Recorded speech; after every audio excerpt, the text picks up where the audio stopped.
Hi there. Welcome for joining again today for the next episode in the series of interviews for dog owners to help them discover the secrets of dog experts that will transform your connection and create the best friend you've always wanted. Today, I'm very honored to have Kayla Fratt here.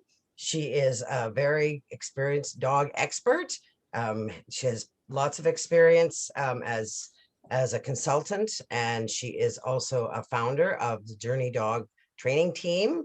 And she's been doing lots of work helping dogs and people connect and grow their relationships for life. Thank you for joining us today. Yeah, thank you so much for having me. I'm excited to be here and always excited to talk more about dogs and scent work and all that sort of stuff. Yeah, I'm so glad you came today. I would love to hear how you got into this. This is it's very exciting in the work that you're doing, and I'd love to hear how you got here. Yeah, and first, I'm so sorry. It's classic dog podcast issues. I've got a dog licking a Kong right behind me, and I'm going to go ahead and just move her. And then I will answer that question. Yes, happy dog with a Kong. I've got mine hopefully busy in the other room, but you never know. Just takes a squirrel or a bird in the window that might set them off. Yeah, I'm not sure if the audio is picking up on it, but it's driving me nuts. Can't hear it. I'm not hearing it. How did I get into conservation dog stuff? So my dad is a biologist. So I grew up thinking that I wanted to be a field biologist. I always wanted to work in ecology and conservation biology. And I didn't really think I wanted to work hands-on with animals. I always loved animals, but I kind of thought of them as like pets, not my career. Then I got off to college. I was studying ecology in undergrad, and I started my own dog training business basically accidentally because I lost my work study, so I needed money. And so I put up a Craigslist ad advertising myself as a dog walker, started walking people's dogs, very quickly got bored with dog walking and realized that I was spending a lot of my time as a dog walker training the dogs to walk nicely on leash and wait at crosswalks, and that I really enjoyed that aspect of it. So I pretty quickly changed my Craigslist ad from dog walking to dog training, raised my rates. Luckily, people started giving me all the right books to learn. So then I got Don't Shoot the Dog and Culture Clash and Patricia McConnell and Gene Donaldson and all of these other really great books and mentors. So I started working there, started working on all of those things. I got some really great mentoring along the way. And then, but the whole time I still thought I wanted to be working in ecology and conservation dogs or conservation biology sort of things. And then eventually I heard of the field of conservation detection dogs, which is basically taking dogs and training them to detect data for scientists. So that might be finding scat of an endangered animal, which then you can collect and analyze for DNA or hormone or diet or whatever it is, or finding an invasive species that people may want to remove from an area. Or sometimes they get used for wildlife crime as well, so for anti-poaching work. And basically I heard about that field, and at that point I'd been training dogs for 3 years or so. Again, pretty casually on the side, and really thought I still wanted to be an ecologist. And I heard about that field and was like, oh my gosh, so I can do both.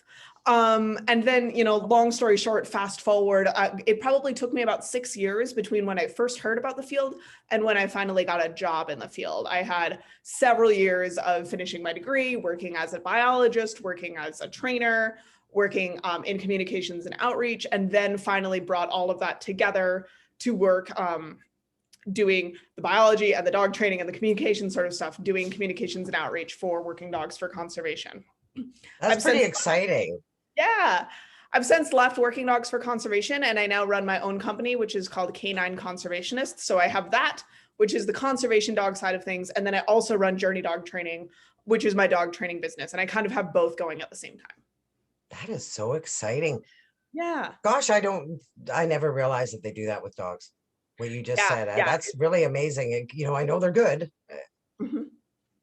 Yeah. Wow. Yeah. It's a very cool field. Very, very niche. Yeah, but that's very exciting. So the government and do private companies hire through there, or are you actually spend your time training dogs to do that? Is that right? Yeah, so we'll get hired by sometimes the government or like a national park, sometimes like a tribal authority, sometimes another research organization that just needs help finding their data. Other nonprofits might hire us. There's kind of a wide variety of reasons that we'll get hired and organizations that will go for our sort of work. And probably growing.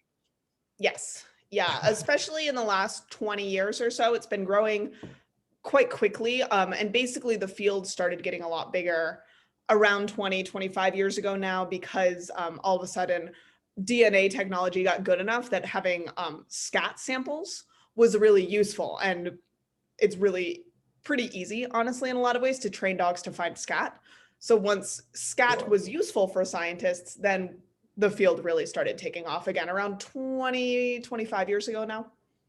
That's so interesting. That's very interesting. It'd Yeah. be really neat to see. Yeah, I could see, because the dogs, I mean, I don't know a ton about specific scent training, but I do realize that, and I've witnessed it. I've witnessed a dog learn it very quickly, and wow, that's pretty fantastic, especially when we are worried about so many species that are getting endangered.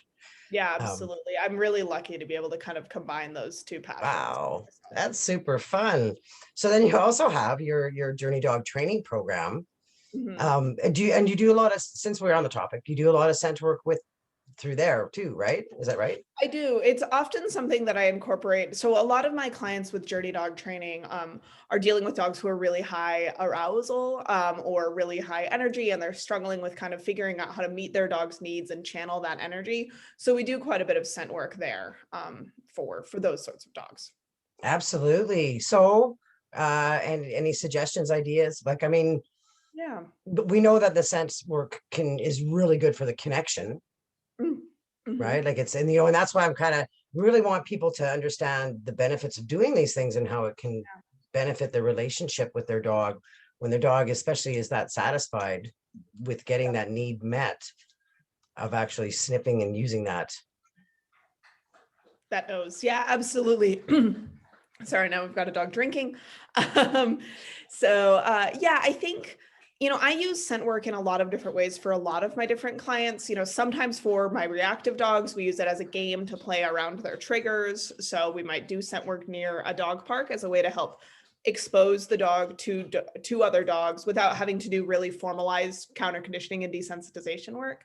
Some of my really shy client dogs will also use it as a way to kind of build confidence and enthusiasm. Once the dog loves the game, then you can kind of help build comfort in new environments by introducing the game there. That you do have to be careful with that to make sure that you don't kind of accidentally go the other way around and have the dog learn that, oh, scent work is potentially scary because we do it in new places. You want new places to be fun because we do scent work there. So, that's where we start getting into the weeds of making sure we do it right. But again, like the bulk of what I do and what my real passion and focus is working with these really, high caliber dogs that are potentially too much for their owners, and their owners are like, I don't know what to do. I don't want to run marathons with my dog. My dog is destroying the couch. They're driving me nuts. I feel like my dog isn't happy. What do I do? And that's where I do a lot of scent work. And again, that's because my my background, particularly with scent work, is so focused on these really high intensity dogs that I personally am not as good at using it for therapy for like those more anxious dogs. I do some of it, but there are other people who are better at that than I am. And there are definitely other people who are better at what I do as well. There's always people who are better. We're always learning. Yeah, which is cool. But yeah, so then what I really like about doing scent work as an exercise for these really intense dogs is that it's one of the things that it's a little bit easier for the person. So I don't have to go out and run my dogs to do it. So I don't have to become a runner, which is therefore a lot more accessible for a lot of our owners, because not all of our owners want to go out there and learn how to bike jor or ski jor or get into canicross or whatever it is. And even like, I'm young, I'm a runner, I love running with my dogs, and there's still days where I don't want to go for a run. And then the other thing that you can run into with running or any of these other exercise things in particular is all of a sudden you've just got a dog who needs to run 8 miles a day. Like the dog is tired after the run, but they need that every day and they just get fitter, which is fine if that's something that you're willing to keep up with. But if you're not, you can kind of dig yourself a hole where your dog used to be satisfied after 2 miles or 4 miles, and now your dog needs 6 or 8 miles to be satisfied. Yeah. So what I like about scent work is it's a lot less physical for the owner, and as opposed to things like flirt poles or fetch, which I also really enjoy for a lot of these dogs, they don't amp the dogs up quite as much. So I don't like overdoing high adrenaline activities for my dogs. I do think that's fun for a lot of them. I'm not saying I never play fetch with my dogs. Absolutely not. We definitely play fetch. We definitely play tug. We don't have a flirt pole, but that's just because my border collies want to hurt it and they don't like engage with it quite the way that I would want them to. Because they're border collies. They just want to like stalk it and it's cool, but it's not exercise quite the way that I was thinking. But with scent work, they're getting that physical exertion, but it's a little bit lower impact on their bodies. So it's also good for dogs who maybe for whatever reason, they might have energy, but maybe don't have good hips. So it's a good way to help burn some of that energy for a dog who, like, for whatever reason, can't actually go for those runs. And again, it's a little bit lower intensity. So I tend to find, like, after I play a good round of fetch with my dogs, I have to do a bit of a cool down with them and kind of like get them mentally back down from that high to get them back into a space where they can go inside and they can lie down. Versus after a good round of scent work, I tend to see that even though I actually use fetch as a reward for my dogs for scent work, so they're still getting fetch as part of their scent work, but they're more ready to lie down and relax. And I couldn't tell you exactly why. I'm sure some neuroscientists or neuroendocrinologists could tell you more about why it's that like nice, deep, satisfied, tired. They use so much more of their brain, and they get to it's so much more of their instinct and natural needs being filled Yeah, with that, with it, as compared to, like you say, just a straight run. I've talked about a few speakers with that recently too, and and we agree, like it's just so good, mentally tiring. I do it with my dogs. I would love to hear some of what you do, like what yeah. examples. Yeah, definitely. So generally for like so I've got a 7-month-old puppy right now. And for most of my clients, we actually don't necessarily switch the dog away from searching for food. So we just have the dog hunting for food. And what we might start with is taking that dog's breakfast and breaking it up into 3 piles and putting those 3 piles in a triangle in the living room. You can walk in, you can see them. The dog goes from pile to pile to pile. Good. The next day, we move them a little bit more. And maybe one of those piles is a little bit closer to being under the bookshelf or kind of sort of a little bit behind the ottoman, but still like the dog can walk in there and they're like, boom, boom, boom, there are my piles, you know? And then we just gradually make that harder and harder. And then eventually we might break it up into like 7 piles of food or something. And we get to the point where we've got a pile up on the second shelf on your bookshelf and another pile that's like in a cup under a chair and another pile that, you know, is, I mean, we can get really crazy with it. And then once the dog is doing really well with that, and I generally will add a cue at that point. So once the dog kind of knows, okay, we're about to go find our food, I will give the dog a cue. So a search or a find it or whatever you want it to be, just so that then you can take it on the road more easily. Yeah. Once the dog is doing that really well indoors, we can start adding in all sorts of interesting complexity with opening windows to add in airflow, turning on a fan, putting things in corners. I mean, one of the things that's really interesting is for us sometimes, because we're so visual, we might put something out there that we think is a relatively easy thing for the dog to find, and then realize that because of airflow, it's actually not. So the other thing to keep in mind as you're going about and getting started in this with hiding things around is I tend to be very neutral. I will actually sometimes have my clients just sit in a chair and watch their dog, especially at first, because if we get into this place where you're kind of walking around and being, come on, Fluffy, it's right here. Come check over here. You know, the dog isn't getting the same experience there of that really intensive seeking and finding. So I really want my handlers to be more disengaged than that. And then again, we can start adding in interesting things with height, opening doors, eventually taking it outside and making that odor picture a little bit more challenging.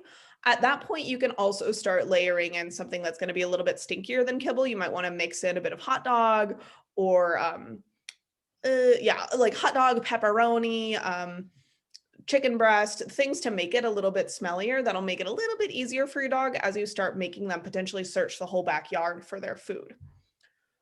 A couple things to keep in mind there. I will say that I generally don't recommend hiding things in places where you don't want the dog to go when they're unattended. I have definitely, my older dog, I definitely taught him how to climb counters and how to check for food in all of these other places by playing this game a little bit too much. And indoors. So I now, with my puppy, I'm avoiding that problem I very quickly moved to working with my puppy outdoors. And we just don't play the searching, hunting game much indoors anymore. And that's just because my older dog is such a trash monster. And I think part of that is because I maybe overdeveloped some of his searching hunting skills indoors. And he just got so darn good at sniffing out food indoors. And that's a problem I'm personally fine with living with. But, you know, not everyone at home really likes coming home to trash strewn about their house once a week.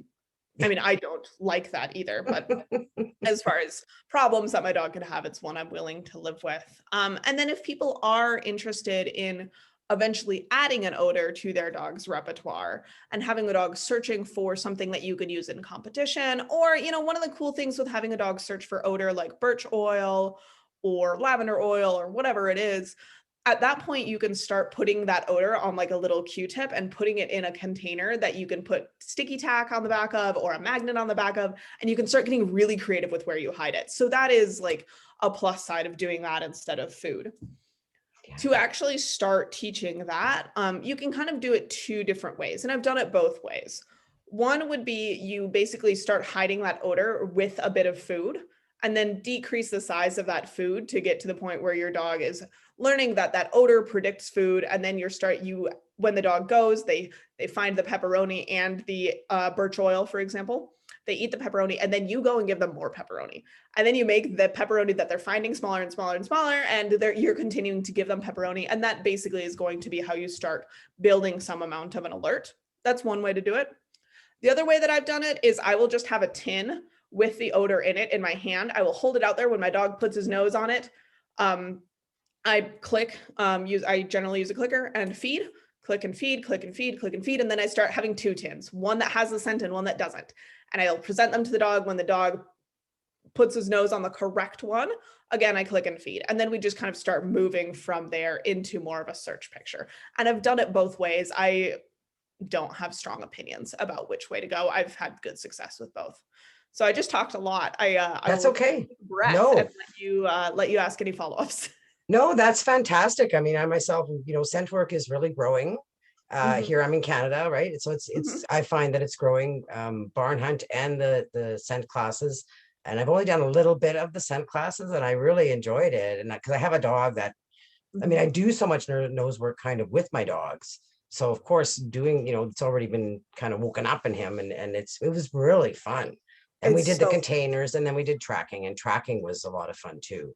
And I just can't express to people how much it is to just add these games. Like you mentioned, doing a few things, you know, if you've never gone to this park before and your dog seems, you know, not sure, you know, there's nothing wrong with helping by bringing along something for him to sniff down a little bit for a bit and just give that relaxed, it'll put them into a different headspace.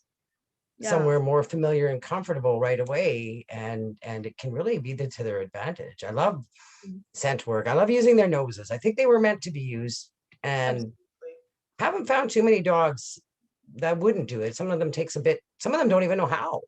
Yeah, I've definitely worked with a couple, particularly dogs that are really incredibly fearful or anxious or just have a lot of mental health stuff going on, for lack of a better term. I have worked with a couple dogs who just never really seem to like turn onto it quite the way that I would expect, but very, very few. I mean, the vast majority of dogs that I do this work with, they're just like, wow, this is great. I love this. Yeah, usually, and unless there's, you know, people kind of realize pretty quickly when their dog is stressed, quite often they'll stop taking anything. So then, you know, you got to switch backwards and go and figure out something else to do, a different way to do it. And I think I can't say enough good about scent work. I just, totally. It's really good. Think it's a fantastic thing. I love that you said some examples too, because like we used, you know, you said it a different way than I have ever heard of doing the different piles, right? I haven't thought of doing it quite like that. And that's a fantastic way to start. Yeah, I like making it really easy for people at home to start with, in particular, because I think sometimes scent work classes get a little bit overly caught up, in my opinion, in, you know, boxes and lineups, and it's this really formalized thing, and you start building in the alert and adding odor right away. And like, if you're just trying to do this to exercise your dog, you don't have to do that. And again, with my puppy, he's a professional working detection dog, That's all he did for the first 2 months of his career, is he just looked for food in piles around the house. And then it was very easy to ultimately add in an alert and teach him to find a specific odor. And, there's no harm in kind of starting keeping it simple. Like, there's no reason to make Yeah. it so complicated so early on. What kind of dog is he? He's a border collie. He has a border collie. I had a feeling you were going to say that. So that's nice. That's really, I mean, I know a lot of dogs are really good with their nose, but the fact that you can use a border collie for that kind of work too, right? Yeah, Because I don't think I've heard of that too much. Yeah. They're a little bit more common in the conservation dog side of things because their lower prey drive tends to make them really well suited to this sort of work. Versus, sometimes the Malinois and the Shepherds can be a little bit challenging to use for conservation detection dog stuff in particular, because you are often working in proximity with endangered species, and those dogs are just a little bit more likely to have that higher prey drive and be a little bit more dangerous for the target species to be around. Versus, those dogs are excellent for bomb dog, drug dog, more urban sort of stuff. They're absolutely fantastic. Oh, yeah. And the border collies don't tend to do as well in the urban environments. They do just tend to be a little bit more sensitive. Yes. But in those really rural environments, where we're really out in the wilderness, it's kind of okay if my dog is a little bit more shy around novelty, because we're just not, he doesn't have to work around like cars that are backfiring and crowds of people and rubble piles and all sorts of stuff that you might expect a more urban search dog to have to deal with. Yeah, absolutely. I can picture a border collie in the bush. Oh my gosh, that sounds like such a neat awesome thing to be working with, definitely. Cool. Yeah. It's such a great time for dogs, it's so much is coming out, so many activities and sports, people connecting with their dogs. You do quite herding too. You've done herding with the border collies? A little bit. We've dabbled in it. My older dog has done a little bit of herding, and he honestly doesn't have a ton of instinct. He enjoys it, but it's kind of more of a game to him than a job. Which, our herding instructor didn't like. I didn't really care because I was just happy to see him doing something he loved. My younger dog seems to have a lot more herding instinct, but I haven't put him on stock yet. Yeah, that's a different sport to do too. What's Canicross? Oh, Canicross. Canicross, sorry. I threw an R in there. That's my nursing background. That's okay. Yeah. It's just running with your dog. So in competition, generally your dog is actually helping pull you, which helps speed you up a little bit. So there's like 3K, 5K, 10K sort of races for. Is it similar to skijoring, but you're running? Mm-hmm, exactly. In my opinion, it's harder because with skiing, I can just glide if my dog is going really fast versus running. Like, I'm actually very sore still from a run I did a couple days ago where my dogs were just really excited and pulling really hard. And I just was running as hard as I could to kind of keep up with them. And it just, it's hard. You could end up that's, he sounds like you have very awesome dog. Your dogs have a very good life. Yes. Yeah. We try really hard to keep them happy and healthy. And, they're both a handful. And I don't know if either one of them would be good pets in kind of your quote unquote average home, but they do really well with this high level of activity. And then, they're able to deal with, I don't know, you can't tell here, but it's been drizzling all day. Like, I don't know if we're really going to get outside hardly at all today. And because they got enough exercise yesterday and they probably will get enough tomorrow, they're okay. They're okay with a day of rest. Yes. Any stories of your dogs, of your own dogs that have been difficult and that you've made it to get them through and to live happy with you, or a dog that you've worked with? Yeah. So when I first got my dog Barley, he was 3.5 years old when I adopted him from the shelter. And he was pretty much scared of every weird shaped person that we saw. So, people with umbrellas, people with big backpacks, people pushing bikes, wheelchairs, crutches, trekking poles, floppy hats, anything that just kind of changed that person's silhouette. He would bark, growl, potentially hide. And just had a really hard time with that at first. And that was a concern for me, obviously. As a trainer, I like being able to take my dog as a demonstration dog places I go. I'm also really active and social. And I like being able to have a dog who can go to coffee shop, patios with me, or outdoor bars and those sorts of things. So yeah, pretty much right away, one of the first things that Barley and I were working on was teaching him that, hey, when we see a person with a funny silhouette, if you look up at me, you're going to get some food. And I didn't really cue it or anything. I started by teaching him the cue for food, which was just a clicker or yes.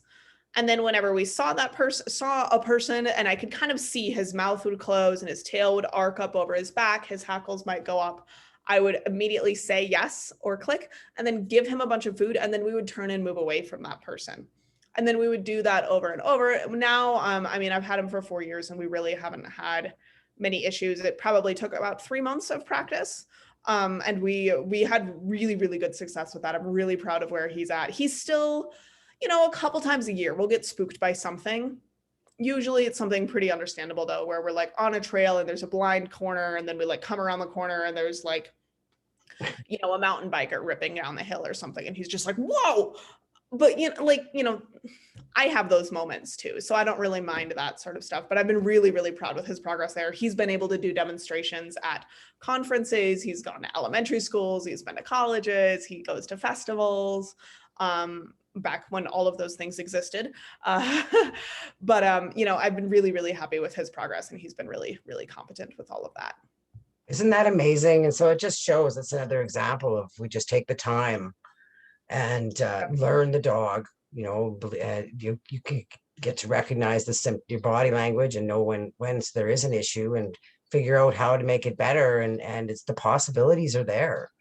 I believe in the possibilities of dogs and just getting help if you need help. I mean, even professionals, I like to say that even professionals, we have dogs that are handfuls and I'm always asking people questions, particularly with my puppy, because Niffler is the first puppy I've ever raised on my own. I've raised some foster puppies, but you know, that's usually having them from like 6 weeks to 12 weeks or something, and then they're gone. And yeah, even though I know, and even though I've helped plenty of other clients, like there's a lot of me kind of just pinging ideas around with other trainers and being like, am I on the right page? Should I worry about this? Is this normal? You know, and like, even if I kind of already know the answer, it's really comforting to hear a variety of perspectives on it. and to know if you're on the right track, or you never know when you're getting another idea or suggestion. Like that's Absolutely. one of the things that's great with these interviews. I mean, you mentioned several ideas that I hadn't, you know, I've never heard of before. And it just adds to the, you know, the collection that's there to remember and to help dogs and to use these ideas. That's so awesome. I'm so happy that that you've done so well with that one too. You know, I've got one that's far from perfect yet, and because we're not able to even get out much and to go and socialize, it's slowed down. But I have every faith that we'll work with it and get it better. Absolutely. You know? I mean, one of the things that I did have, I was very lucky with Barley, is that he was really social with people as soon as he kind of recognized that they were a person. It was more that like moment where he just like wasn't sure what he was seeing, that we just had to work through. And like you said, but they can quickly learn to check with you. Yeah. Right? Before, should I freak out? Oh no, I don't need to freak out. Their mom says it's okay or whatever. My guardian care. We're gonna get a snack and we're gonna turn around. No big deal. Yeah, and they really know when you're feeling that. That's so awesome. I think that's a lot of great tips for dog owners and dog caregivers, guardians, all of the above.